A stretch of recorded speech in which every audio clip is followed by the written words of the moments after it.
My name is Marielle Kent, and I'm 34 years old. People at the office call me dependable, which I've learned is another word for predictable, the kind of person who never misses a deadline, never makes a scene, and never admits how close she is to breaking. The bus hissed to a stop in the drizzle, and I stepped down with 2 grocery bags cutting into my fingers. The air smelled of wet pavement and exhaust. Rain had been falling since noon, turning the streets of Pittsburgh into mirrors of blurred light. Each step up the hill toward our duplex felt heavier than the last. I could see the window glowing faintly on the second-floor television light, not lamplight. Inside, warmth hit me like fog. My mother sat in her recliner, wrapped in her robe, eyes fixed on a game show. "You're late," she said without looking up. My father was asleep on the couch, one arm draped over his stomach. The TV remote balanced on his chest. I set the bags on the counter and started unpacking eggs, bread, the cheapest coffee I could find. The rent envelope lay unopened on the table beside a half-finished crossword. I paid it from my phone before the reminder fee could hit, then checked the power bill still pending. "Dinner soon?" my mother asked, and I said yes, even though the clock read 9. I boiled noodles while the sound of canned laughter filled the room. My father stirred once, muttered something about the Steelers, and fell back asleep. When the dishes were done and the lights dimmed, I sat on the edge of the couch where he'd been, my hands still smelling of detergent. Outside, rain tapped against the glass steady, relentless, ordinary. Inside, I felt the same. The morning after the rain, the city smelled of rust and wet leaves. I left early, the air sharp against my face as I walked to the bus stop. My mother was still asleep when I left. My father sat at the kitchen table staring into his coffee like it might tell him what to do next. He didn't look up when I said goodbye. He rarely did anymore. Sometimes I tried to remember when things had started to fall apart. Maybe it was the day the steel parts factory closed and Dad came home with a cardboard box full of tools. He'd promised it was temporary, that something better was waiting. Back then, he still shaved every morning, still whistled while he cooked breakfast. But weeks became months, and then years. The edges of him softened, blurred, like a photograph left too long in the sun. Mom stopped working not long after. She said her back couldn't take the shifts at the grocery store. But I think it was her spirit that gave out first. She started spending her days watching talk shows and reading horoscopes aloud, telling me that things would turn around soon. I nodded every time. That became our rhythm, her hoping, me pretending to believe. The neighbors on our block called me such a good daughter. They said it like a blessing, but it always felt like a quiet curse. Good daughters don't complain. Good daughters keep the lights on, the fridge stocked, the family afloat. At lunch that week, I met Janelle at a small cafe near the office. She was the only person I ever spoke to honestly. I told her about the bills, the job searches that never happened, the nights that ended in silence. She stirred her tea, eyes steady on mine. "You're not their child anymore," she said softly. "You're their safety net." Her words sank deeper than she meant them to. On the ride home that evening, I kept thinking how nets are made to catch what's falling and how sometimes they never get to stop catching. My paycheck hit the account at 7:43 on Friday morning and was gone by noon. The numbers drained away in neat digital lines: rent, utilities, prescriptions, groceries, each payment like a small surrender. I'd gotten used to the rhythm of it: earn, pay, repeat. What surprised me was how quickly I stopped expecting anything to be left over. When I came home that night, Dad was in the living room scrolling on his phone, glasses perched on his forehead. "They're hiring at the hardware store," I said, setting down my bag. He didn't look up. I saw that. Part-time. They want kids who'll lift boxes all day. It's something. He shrugged. Too small for what I used to do. That phrase, too small, had become a shield. It used to make me angry. Now it just made me tired. Mom emerged from the hallway with a new blanket folded over her arm, price tag still dangling. "Clearance sale," she said quickly. Reading my face, "It's just a little treat. You can't live without small comforts." I thought of the electricity notice still unpaid, the rent due in 5 days, and nodded. There was no point arguing. Guilt never changed anyone. At work the next week, I started skipping lunch. It wasn't a conscious choice at first, just easier to stay at my desk, crunching numbers while my stomach clenched. When Janelle offered half her sandwich, I told her I wasn't hungry. She gave me a look that said she didn't believe me, but let it go. Each afternoon, I recalculated our survival if I delayed the water bill by 2 days. The late fee was $8 if I used the grocery coupon app. Maybe we could stretch the meat into one more dinner. Everything became math except love, which kept demanding interest. By Friday night, I stood in the kitchen holding the thin envelope that would soon vanish again. My parents were laughing at some sitcom, their voices echoing faintly down the hall. I stared at the numbers scrawled on my notepad and thought, not for the first time, that maybe love shouldn't cost this much. By the time I left the office, the sky had already turned the color of wet slate. Rain sheeted against the bus shelter, blurring the streetlights into smudges of gold. I boarded the number 52, slid into a window seat near the back, and pressed my forehead against the glass. The city moved in streaks of gray and orange, the kind of evening that made everything feel slow and endless. The bus smelled faintly of wet coats and old vinyl.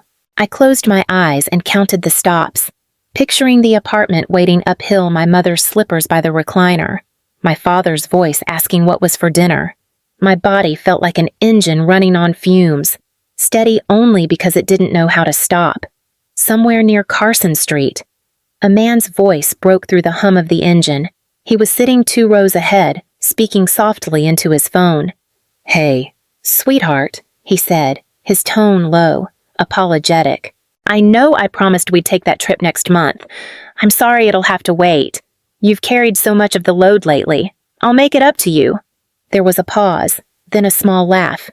"Yeah, I'm lucky," he added. "You've been patient with me. Thank you." I didn't mean to listen, but the words wrapped around me anyway. Thank you. I'll make it up to you. I'm lucky. Simple, ordinary things, yet they landed like something I'd forgotten existed. The man hung up and leaned back, smiling faintly, a tiredness in his face that looked nothing like defeat. I turned back to the window, watching the reflection of the rain slide down over mine. It struck me how long it had been since anyone had spoken to me that way, with warmth instead of expectation. When the bus turned onto the bridge, the river below caught the city's light in trembling fragments. I thought about that stranger's voice and the ease in it, the way love could sound like gratitude instead of obligation. The words replayed as the stops ticked by, quieter each time, but no less sharp.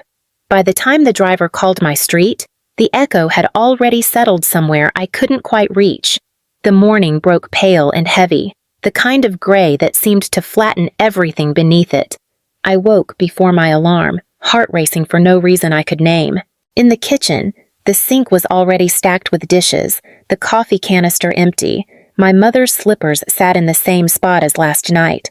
My father's snores drifted faintly down the hall. Without really deciding to, I took a sheet of paper from the notepad near the phone and wrote 7 words: "I have things to do. I'll be back tonight." The pen trembled slightly in my hand. I placed the note in the middle of the counter, where it couldn't be missed. Then I slipped on my coat, grabbed my wallet, and turned off my phone before I could second-guess it. The November air bit at my cheeks as I stepped outside, for the first time in years. I didn't rush for the bus. I walked aimlessly toward the incline that led to Mount Washington, following the scent of rain and coffee drifting from the corner shops. I bought a muffin and a cup of coffee from a small cafe that overlooked the river. The young woman at the register smiled and called me Hun, a word so gentle it almost undid me. At the lookout, the city stretched below in muted golds and browns. I watched the buses cross the bridge, tiny, determined lines against the water. My hands ached to check my phone, but I didn't. Instead, I called my Aunt Rosa from a payphone near the old cable car station. Her voice came warm and clear through the static. "I just needed to hear someone who gets it," I said. She was quiet for a moment, then sighed. "I remember the day I left your uncle for a weekend. Everyone thought I'd lost my mind, but sometimes walking away is the loudest way to love." I leaned against the cool metal of the booth, eyes closing. For the first time in a long while, I felt air moving through my lungs without weight. I didn't know what would happen when I went home. But I knew one thing for certain today: the house would have to stand without me. By mid-morning, the house began to unravel. My father woke late, disoriented by the silence. The note on the counter caught his eye first. He read it once, then again, as if the words might rearrange themselves into something less alarming. My mother shuffled in behind him, rubbing her eyes. She went where she said she has things to do, for who she didn't say where. He shook his head, trying to sound calm but failing. The coffee pot was empty. The dishes from the night before still sat crusted in the sink. When he tried to fry eggs, the pan smoked and the fire alarm blared. The sound jolted my mother into tears. "I can't stand that noise! Just turn it off!" she cried, waving a dish towel. He burned his wrist trying to grab the pan and cursed loud enough for the neighbors to hear. By noon, the day had turned into a slow-motion collapse. Bills piled on the counter where I usually sorted them. A late fee email flashed on the laptop, but no one opened it. Mom forgot her afternoon pills and blamed my father for not reminding her. He snapped back that he wasn't her nurse. They ate toast for lunch because the stove was now off limits, and the grocery list sat untouched by the phone. As the light faded, the house filled with a sour mixture of burnt oil and tension. My mother wrapped herself in her robe and muttered, "She'll be back soon. She always fixes things." My father didn't answer. He sat at the table, tracing the rim of his coffee mug, the untouched note lying beside it. When I finally pushed open the door just after dark, the air hit me like a wall stale, heavy and wrong. The kitchen was a battlefield of dishes and crumbs, the trash can overflowing.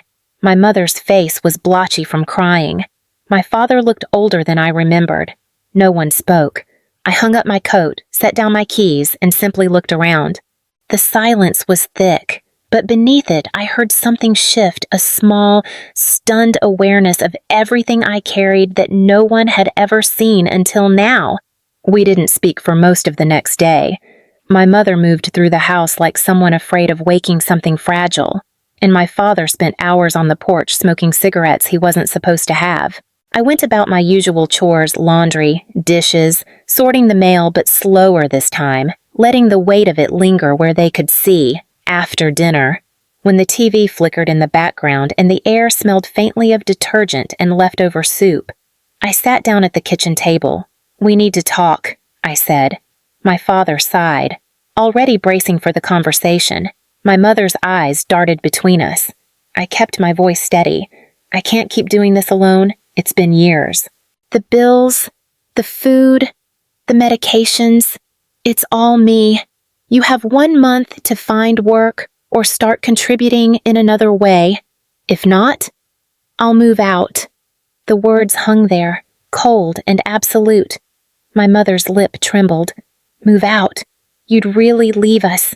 "It's not about leaving," I said softly. "It's about surviving. For all of us." She began to cry. Small gasps at first, then harder. My father stood, pacing. "You think this is easy? I'm not lazy, Mariel. There's nothing out there worth starting over for." "Then start small," I said. "Anything is better than this." He stopped moving. The clock ticked between us. My mother whispered that I was being cruel, that families don't make ultimatums. I wanted to tell her that love without boundaries wasn't love. It was slow drowning, but I didn't. I just said, "This isn't punishment. It's what has to happen." No one argued after that. My father turned off the TV and went upstairs. My mother wiped her face with a napkin and left it crumpled on the table. I sat there long after they were gone, staring at the quiet kitchen. The air was thick, not with shouting, but with the kind of silence that follows a shift too deep to undo. The first 2 weeks after that night passed with uneasy calm. My father started scanning classifieds again, circling job ads in pen as if intention alone could count as progress. My mother cooked more often, even tried to smile when I came home. It almost felt like balance then, careful, but holding. Then one evening, as I sorted the mail, a pink envelope caught my eye. Final notice. It was the same electricity bill I'd already paid last month. I checked the account and saw a withdrawal I didn't make. $300 gone. When I confronted my father, he was sitting at the kitchen table, hands folded over the sports section. His eyes flickered when I mentioned the money. "It was just a small loan," he said too quickly. "A friend from the bar was covering a bet. I thought I could double it and pay you back." My voice came out sharper than I intended. "You gambled it." "It wasn't gambling," he said, but the shame in his face told me otherwise. My mother appeared in the doorway, wringing her hands. "Don't yell," she said quietly. "He was trying to help, and I didn't tell you, but the property tax notice came. I didn't want to worry you." The words stacked on top of each other until I couldn't breathe. For years, I'd patched every crack, smoothed every edge, and now the whole structure was tilting again. "I can't do this anymore," I said finally. "I won't choose your comfort over my sanity." Neither of them moved. My mother's chin quivered. My father's shoulders sagged as if the air had been punched out of him. I didn't cry this time. I just walked to the counter, took the overdue notice, and set it in front of them. "You'll have to call and set up the payment plan yourselves." I said, "This is your house, too." The silence that followed wasn't defensive or angry, just hollow, stunned. They looked at the paper like it was a mirror, showing them everything they hadn't wanted to see. The weeks that followed were strangely gentle, not peaceful exactly, but quieter in a way that felt new. My father got a job at a warehouse on the edge of the city, nothing glamorous, just loading shipments and checking inventory. He came home tired but different, his clothes smelling of dust and effort instead of stale coffee. My mother started volunteering at the thrift store run by the local church. It gave her something to talk about again, stories about people she met, clothes she mended, tiny victories no one else noticed. On Tuesdays, she began attending a therapy group downtown. She never said much about it, only that it helps to talk. I nodded, though part of me wanted to ask why it had taken so long. For the first time in years, I wasn't racing from crisis to crisis. Bills were paid on time. The fridge wasn't empty by midweek. Even the air inside the apartment seemed lighter, but underneath the relief ran a thin thread of guilt, like I'd forced the change too harshly, like their progress came at a cost I'd demanded. One evening, I passed a community board at the library and saw a flyer for a night class in bookkeeping. I tore off a tab before I could change my mind. The first class was small 6 students, a soft-spoken instructor, the smell of dry erase markers. I found comfort in the rhythm of numbers that weren't tied to anyone else's survival. Saturdays became mine. I'd walk through Frick Park with a thermos of coffee, letting the sound of wind and dogs and laughter fill the space where exhaustion used to live. Sometimes I thought of calling Aunt Rosa just to tell her that she'd been right, that walking away had made room for something better. The quiet hadn't vanished. It had simply changed color. It was no longer the sound of despair, but of breathing slow, steady, and my own. Winter settled over the city in slow layers of gray and gold. The holidays came and went without drama. This time, no shouting over bills, no uneasy silences at dinner, just small talk, warm food, and a fragile sense of balance none of us dared to name aloud. The note still hung on the refrigerator door, edges curled now, ink faded but legible. "I have things to do." My mother called it our good luck charm. My father just nodded whenever he saw it, as if reminding himself that peace was still possible if he kept moving. They still stumbled, missed a payment once, argued about groceries, but they caught themselves before the fall. I'd stopped waiting for perfection. Some evenings, when I came home from class, my father would already be asleep on the couch, work boots still by the door. My mother would be writing in a small spiral notebook her therapist had given her, listing 3 things that went right today. It was strange, almost tender, to see her counting gratitude instead of debts. On Fridays, I left the office after dark and caught the bus home, the same route I'd ridden through exhaustion so many times before. The windows were fogged, the city lights smeared across the glass like watercolor. I watched them blur and thought about how everything had shifted, how we were still the same family, only not quite, When my stop neared, I gathered my bag and stood, steady against the lurch of the bus. Outside, rain slicked the pavement, catching the streetlight in fractured gold. For the first time in a long while, I felt something close to peace, not the fragile kind that depends on silence, but the kind that comes when everyone finally picks up their own share of the weight. I whispered, barely aloud, "Thank you."